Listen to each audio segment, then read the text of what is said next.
Hello and welcome everyone. It's Marguerite Brigham, Magical Marguerite with awakenmagic.com with another Be the Expression interview and / storytelling series where we are sharing our experience, strength, and hope. And today I have Barbara Semple, and she also goes by her nickname B. Mm-hmm. And I love what she says here. She says, give me 10 minutes and I'll show you how you can immediately shift your chronic pain. Now that sounds magical. She's an empowered healing mentor, has dedicated to empowering people to harness your natural healing abilities for lasting pain relief. So Barbara has created a one-to-one premium mentoring program that covers all the bases for your life-changing soul supportive relief. Based on 40 years of study and practice of mind-body therapies, not only do you receive a thorough, comprehensive program with a treasure trove of healing wisdom, you experience healing in every session. So this woman knows her stuff and delivers. She is a CEO of Jin Shin Jitsu, so we'll learn a little bit more about that. Practitioner and developer of Healing Touch Quick Steps. Powerful things you can do instantly to bring your body into harmony. She's the author of several books on health and spirituality, including the best-selling, award-winning Instant Healing, Accessing Creative Intelligence for the Healing Body and Soul. So welcome so much, Barbara. I'm just going to call you Barbara instead of B. Is that okay? Yes, that's fine. Wonderful. And so you live in Northern California. That's wonderful to continue for me to meet people from different areas of Middle Canada. Yes. So would you like to start off and share with us this before I even ask you about your awakening, and maybe the two of them combined, is the healing of chronic pain. That sounds so interesting. Yes. It's a big topic. It's one I know very well. First, I want to say, to just clarify one thing, that I am not actually a CEO of Jinshin Jitsu. I'm a CEO of my own company. And Jinshin Jitsu is something I studied for 30 years, and I'm a practitioner and trainer and all that sort of stuff. So I just wanted to clarify that. Good. Yes, thank you. And so, chronic pain. Well, in 1998, I was in the prime of my life, and I was a very type A, very physically active person who I played racquetball 5 or 6 days a week. I was an avid downhill skier. I would even enter singles and double tennis tournaments. So I just loved being physically active in my body, and I liked following the ball. I just loved it. It was a really good rush. And then out of the blue, I was slammed with severe rheumatoid arthritis and a severe strep infection. And I went from being physically active to not being able to turn a doorknob. I was crying all of the time. It was really terrible. I can say that was, if I had not, we're going to talk about the awakening part. If I had not already begun some kind of a relationship with my soul self, I would have cashed out a long time ago. It was a difficult project. And it was, the worst thing and the best thing that ever happened to me in terms of the kind of a person I was when I was type A, physically active. I was still carrying around so much childhood wounding. I kept looping it. I couldn't get it to stop. I would say, shut up, stop. And none of that worked. It felt like I was carrying these really bad memories on the back of my butt. And there they were. And they would rear up every so often and give me problems. They would sap my energy. They were just, I never had a thought that was really my own. So that was really difficult. And I can say now that, like I said, I knew this was the soul's doing somehow. And I don't mean that in a bad way. I mean, there is that part of us that directs our life, whether we like it or not. And my being so plugged up with all of these, really harmful memories of childhood and things, there wasn't any room for any goodness. So the rheumatoid arthritis got my attention. I had to spend 100% of my time and energy focused on my body and how was I going to heal? How was I going to get through this? And I think, well, I know pretty much that a really strong spirit was born in this body to be able to handle what was going to come down. It was, doo-doo multiplied by 1,000 hitting the fan, So, and every one of those things, every step along that way out of that, first I started, this is kind of fun, not really, but it was good. I joined a Healing the Inner Child group therapy, men and women, and we would, a man would sit in front of me and model my father, or I would sit in front of the man and model his mother, or whatever we each needed to rage and share about, whatever the shames and pains were. So 9 months to the day, I felt I didn't need to go to the inner child therapy anymore. Prior to that, during the whole 9 months, you could see my joints were visibly red hot. You could touch them and they were hot. And by the end of the 9th month, and I know 9 months, inner child stuff, my joints were not visibly hot anymore. I felt like I had gotten through a piece that was like the top of the closest junk to the surface that needed to get out for there to be any other movement. So, I spent 6 years in talk therapy, another 5 or 6 years receiving Jitsu sessions a couple times a month. I even went to Scottsdale to receive intensives, a week of intense sessions with Mary Burmeister. And so I had a lot of help to move out stuff that I was encumbered by. Everything from my past that was holding me in bondage.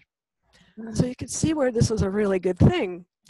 And all along the way, well, as the empowered healing mentor, yes, 40 years of experience, I call it struggle and discover, because I was the guinea pig. Yeah. I went to the Acupressure Institute in Berkeley, and I learned all about subtle energies and all that sort of stuff. And so I tried a lot of things, learned a lot of things. I spent a whole month in an emotional balancing specialty where we as a small group we were committed to getting rid of, looking at and getting rid of the shame and blame and pain and all that stuff that I can say now played a really large role in my autoimmune system being in overdrive and overwhelming me and attacking the body, because that was what was going on in my early life. And then, you know, as a young person, an infant, even in the womb, you don't know what to do with that. The only thing you have is to internalize it. So, you know, anyway, that's where my pain story kind of, it started in the womb, let's say that. And so, and a person's pain doesn't necessarily have to be physical pain or joint pain. It can be depression or jealousy or a lifetime hatred of a father or a mother, or it can be, did I say depression? It can be even being overweight is a chronic pain thing. So it isn't just joints. Whatever chronic thing keeps dogging you, or, you know, you wake up every day and things don't feel good. You don't even know what harmony looks like or feels like. That would be a chronic pain thing. And yes, there are so many things that I learned that help me. I feel so unencumbered now.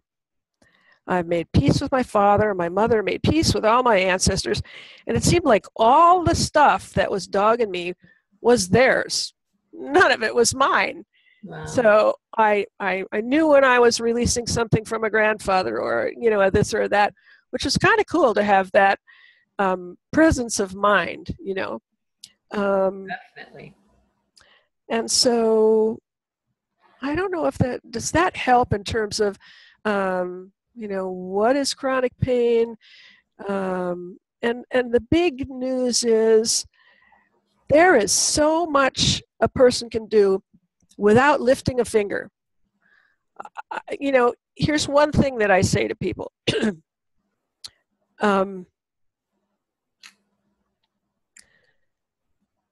And I actually learned this from my rheumatologist, but I won't go into that part. But I just want to say that one thing that can help people shift chronic pain is to disown the medical label. When the doctor gives you a diagnosis of severe rheumatoid arthritis or HIV or cancer or whatever it is,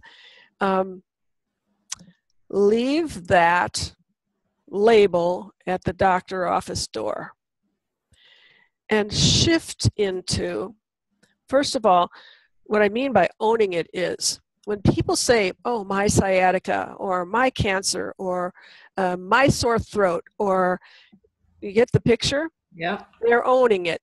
Yeah. Now, the cells, we know from years and years and years of research, Dr. Bruce Lipton is one of the, you know, cool guys who was a cellular biologist, and he watched the cells do things like that. And then there's Dr. Emoto with the messages in water. The things you think and say about water can either make it healing or very toxic. So that's going on in our cells all the time. Our cells are our environment, like the grass and the trees and the dirt are the environment of the earth. Our cells are our environment, and how we treat that is exactly how it's going to look and how it's going to act in response. So back to no, not owning the disease. So I say I'm dealing with a happy joint project. Love it. Or you are dealing with a happy hip renewal project. Or I'm dealing with I'm trying to find a way to say a cancer thing, but I'm dealing with a big healing project. Whatever it is, you can tell it's neutral. In fact, it's a happy, let me help myself project. And so your cells are paying attention to that. And your cells already know what your natural system of healing is. It's how we continue to come back into balance. It's our homeostasis, and that is its prime directive, to keep us healthy, keep us coming back into balance. So that's one thing I would say to anybody with chronic pain. Don't name it. Don't name it the terrible diagnosis. Instead, talk about it as a happy health project. There's even a difference in the words problem and project. Which one seems to be more difficult? Which one seems to stick around forever? Whereas a project is something that you work towards, has some tasks, and has an end date. Yeah. That's how I think about it. And that's a huge difference for anyone. Whether it's feeling overweight or jealousy or feeling unloved or you name it, speak about it as a happy project, something where you see the outcome is good. Like one of the things, I have a master class coming up that will probably be coming up just before this airs, but you'll understand it. The master class is called Ecstatic Pain Relief Secrets. And I know this from my firsthand experience. I've had days in the course of my life, I mean, for the last 30 years, I have been giving myself self-help, hands-on, healing touch, self-help for the last 30 years. Before I get out of bed in the morning and before I go to sleep at night. And one day I was lying on the bed doing some of this work, and it might sound really corny or I don't know what, but I have to say it anyway because it was really my experience. I was lying there applying the, healing quick steps on my body. And all of a sudden, I felt so much love coming from inside of me. I was euphoric. I just started crying. It was so beautiful. It was as though, and when you connect with my work on yourself, you are directly connecting with Source in a really particular way. It's different from Reiki. Anyway, in this really particular way. And I knew that Source was loving me back as if there was a person in the room making love to me. Beautiful. It was so extraordinary. And that whole day and for days after that, there wasn't a pain anywhere. I was in that's all I can say, ecstatic, euphoric. And so I can tell you without question that is possible. And working with yourself and focusing that way, it becomes a cumulative thing. So the more you do it, it's like the better you get with yoga. The more you do it, the more flexible you become and that sort of thing. And because I know in my mind, heart, being that I am immediately connected to Source. For example, touching myself on my hand right now, Source is on the other side of my fingertips. There are depths and layers, the blood, the bones, everything. Source is within all of that. So because I have that idea, holy cow, focusing on that over 30 years, I suppose that's how some of the euphoria comes. But not only.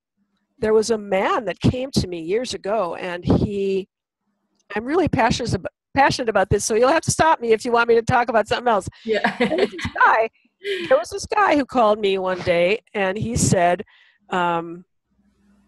I was just diagnosed with a frozen shoulder and I can't move my arm above my head. So I told him, I said, I've seen things like this change before, and it might take, 6 or 7 sessions. And sure enough, as time went by, he came to see me twice a week, and he couldn't shave. It was painful. And he was pissed. He didn't want to have the surgery. So he came, and I gave him sessions, and like in the 3rd or 4th session, he could partially raise his arm. And then by the last session, and it was getting progressively better each time he came. By the last session, he came up and he came over and he said, look at this. I can raise both of my arms easily over my head. I can shave. I can do my personal hygiene needs. And he was euphoric. He didn't spend 30 years, like I have in a certain self-help thing.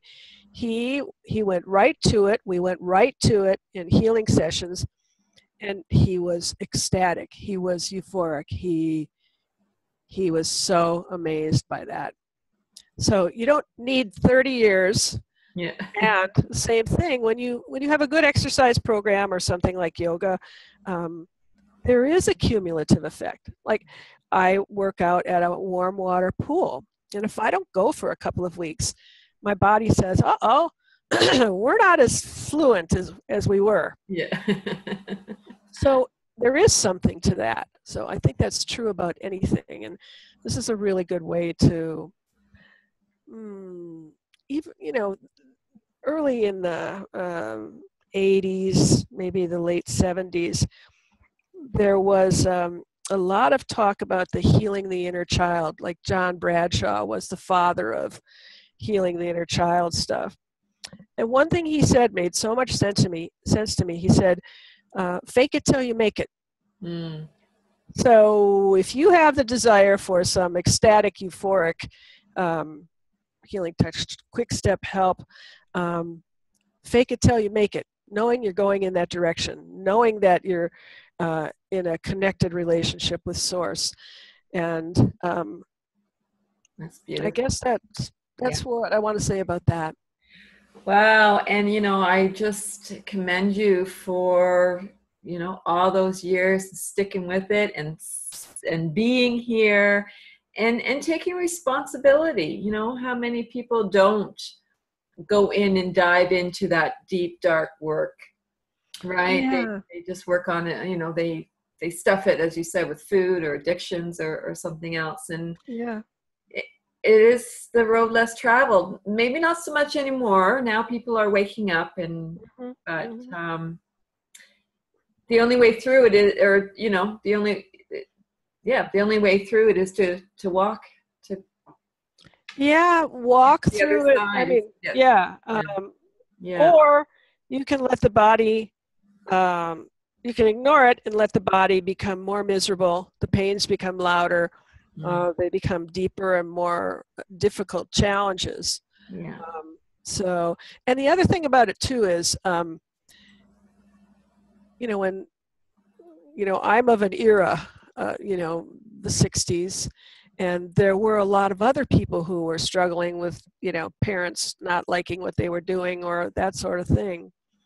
And, so we all did our best in the moment to fight back and to say, no, I want to do it differently. I do not want to be a racist, or I don't want whatever it was that our parents were still doing. And I lost my train of thought from that. Oh, yes. So we did a lot of good. The boomers, the people in the 60s did a lot of good of cleaning up a lot of stuff. Uncomfortably a lot of the times, so that humanity as a whole evolves easier now. Yes. So what took us, I don't know, 20, 30 years or whatever, and we're still working on it, it will not take the people who find out to today. It will not take them as long because we've done all that work. It's in the consciousness. It's in the noosphere that we've moved through that. We've processed that piece of human evolution. Yeah. So that's a good thing. Yes. You know, It's a that's great thing. It's a great oh, thing. okay. All right, go ahead. It hasn't been easy, but yeah. Well, and time has just flown by. So I do just the one question that I'm asking everybody is when it does look like it's a really slow process and everything looks contrary to our world awakening. How do you lean into love? How do I deal with what's going on that's so crappy in the world? Okay. Well, there's a number of things. The first thing I do is every time I see a disturbance at Standing Rock or in the White House or wherever it is, in the moment, I say Om Mani Padme Hum. I say Om Mani Padme Hum. Sometimes I may say that 1,000 times a day for myself, for anyone. If somebody's suffering, Om Mani Padme Hum. And it means I'm wishing them the highest best. I'm wishing them to know the jewel of the lotus, which is them, which is their true self. And so that's one thing I do. And I do that a lot now. Another thing is sometimes I just say, oh my gosh, geez. And I express whatever my discomfort is about what's going on. And then I go, Om Mani Padme Hum, Om Mani Padme Hum, Om Mani Padme Hum. And what I know from regular tuning in, I don't go a day. My day is spent communicating with my high self. I am presence, God, whatever that is for someone, the higher power. My day is full of conversations, little ones like, should I take this vitamin today? Or I know that sounds crazy. And that is how fluent my relationship with that bigger part of myself is, because that's the one that's doing it all. And so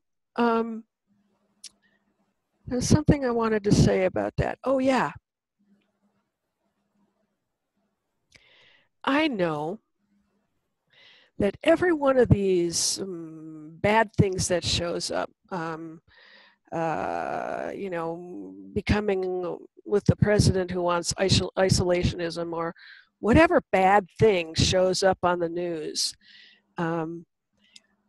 I see those things as opportunities for another person or another whole bunch of people to choose compassion and love and respect for life, because what they're being shown is the opposite.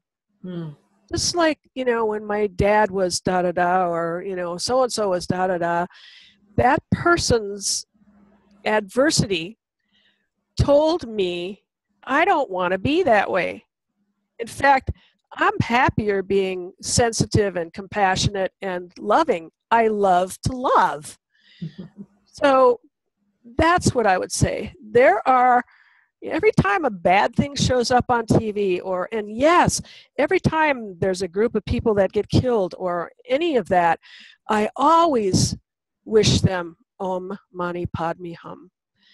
That's Kuan Yin's prayer, like you would say, God bless them, or bless them, whatever works. And we're in such a fast-paced pace forward, higher, of people knowing that way is not the way to live. Our heart's desire knows we all want to be comfortable. We want to be able to talk to our, different racial friends and whatever it is. We want comfort. We love loving. We're meant to love. We're meant to love each other, love the earth, love the cosmos. So that's how I lean into love. Thank you. That's beautiful.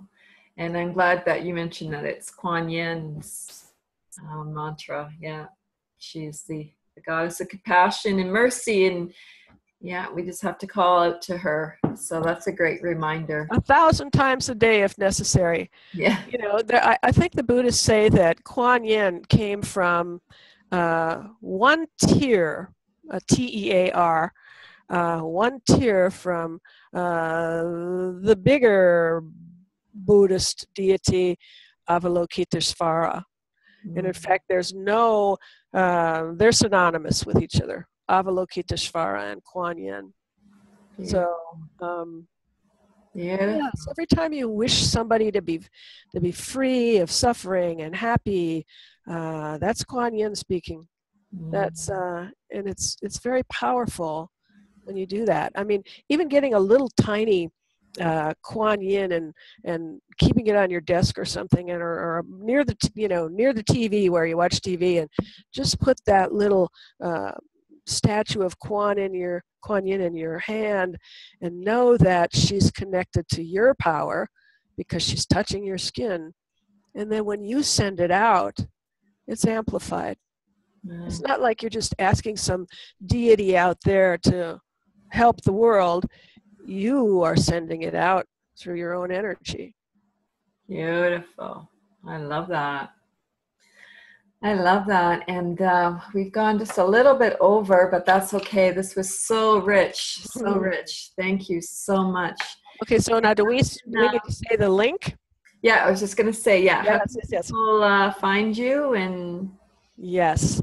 In fact, the way to find me is my website is empoweredhealingprogram.com/chronic pain, all one word. Okay. So www.empoweredhealingprogram.com/chronic pain. Okay, and I'll put that link in YouTube, in the description of YouTube as well. Yes. And you have a gift there for people, is that correct? Yes, I do. There's a whole ebook on what doctors are not telling you about chronic pain.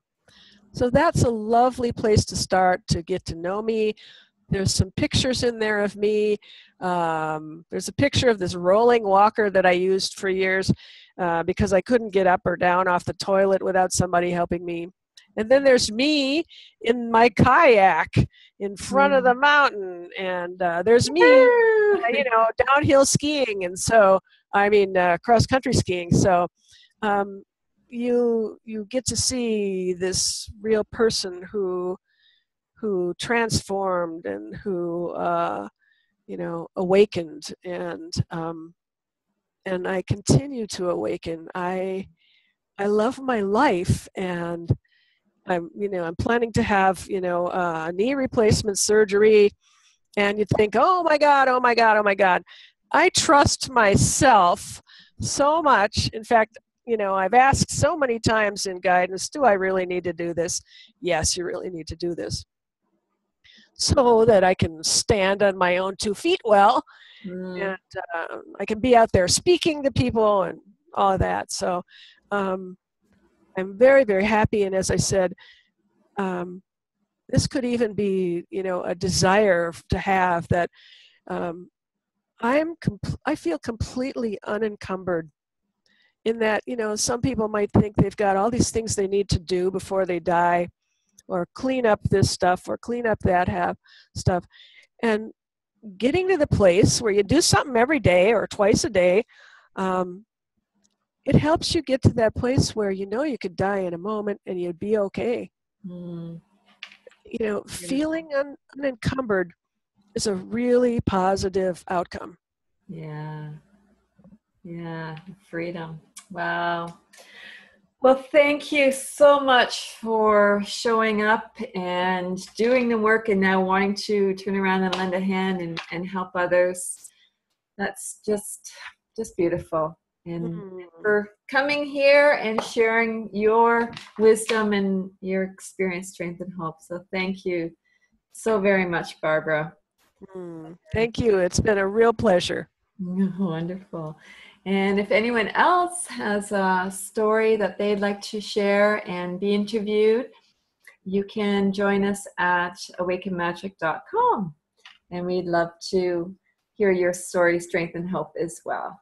Be your expression. Barbara's is about health. So thank you for everything that you have been through to share with us. And I'm glad that you have that beautiful fighting spirit and you didn't give up. So thank you so much.